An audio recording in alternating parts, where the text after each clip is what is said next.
Ready to move in premium triplex villas at Bachupally APR projects. రాష్ట్రం అంతా ఒక ఎత్తు అయితే పిఠాపురం నియోజకవర్గం మరొక ఎత్తు. పిఠాపురం సాక్షిగా పవన్ కళ్యాణ్ ను ఓడించడమే సీఎం జగన్ టార్గెట్. పవన్ కళ్యాణ్ పై జగన్ స్పెషల్ ఫోకస్. గత ఎన్నికల్లో గాజువాక, భీమవరంలో ఓడించినట్టుగానే పిఠాపురంలో కూడా పవన్ ని చావు దెబ్బ కొట్టాలని జగన్ పక్కా వ్యూహాలను సిద్ధం చేస్తున్నాడు. పవన్ ను ఓడించడానికి తమ దగ్గరున్న అన్ని అస్త్రాలను బయటకు తీస్తున్నారు. నియోజకవర్గంలో తన సైన్యాన్ని మొత్తాన్ని మోహరించి యుద్ధానికి సిద్ధం చేశారు.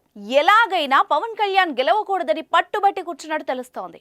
ఎన్నో ఏళ్లుగా రాజకీయాలకు దూరంగా ఉన్న ముద్రగడను పార్టీలోకి చేర్చుకుని పిఠాపురం నియోజకవర్గ బాధ్యతల్ని అప్పగించారు. మరోవైపు ద్వారంపూడి చంద్రశేఖర్ రెడ్డి పిఠాపురం రాజకీయాల్ని పర్యవేక్షిస్తున్నారు. అటు మాజీ మంత్రి కన్నబాబు, మంత్రి దాడిశెట్టి రాజాలను కూడా పిఠాపురానికి పంపించారు. ఎంపీ మిథున్ రెడ్డికి సైతం పిఠాపురం ప్రత్యేక బాధ్యతల్ని సీఎం జగన్ అప్పగించారు. వీళ్లే కాకుండా లోకల్ లీడర్లను ఒకే తాటిపైకి తీసుకొచ్చి పవన్ ఓటమి లక్ష్యంగా ప్రణాళికలు రచిస్తున్నారు.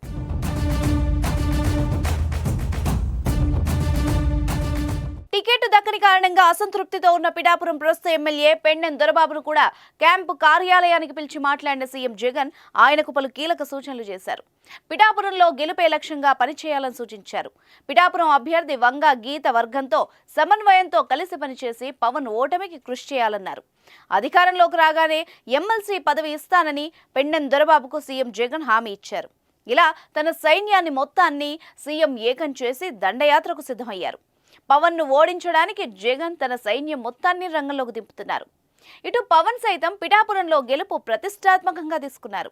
గత ఎన్నికల్లో పోటీ చేసిన 2 చోట్ల ఓడిపోయిన పవన్ కళ్యాణ్ వచ్చే ఎన్నికల్లో ఎలాగైనా గెలిచి చట్టసభల్లో అడుగుపెట్టాలని ప్రయత్నిస్తున్నారు.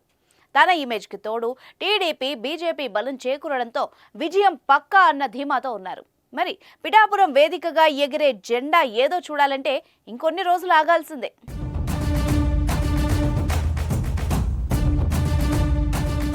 సుమన్ టీవీలో మీ పర్సనల్ అండ్ బిజినెస్ ప్రమోషన్స్ కోసం కింది నెంబర్కి కాంటాక్ట్ చేయండి.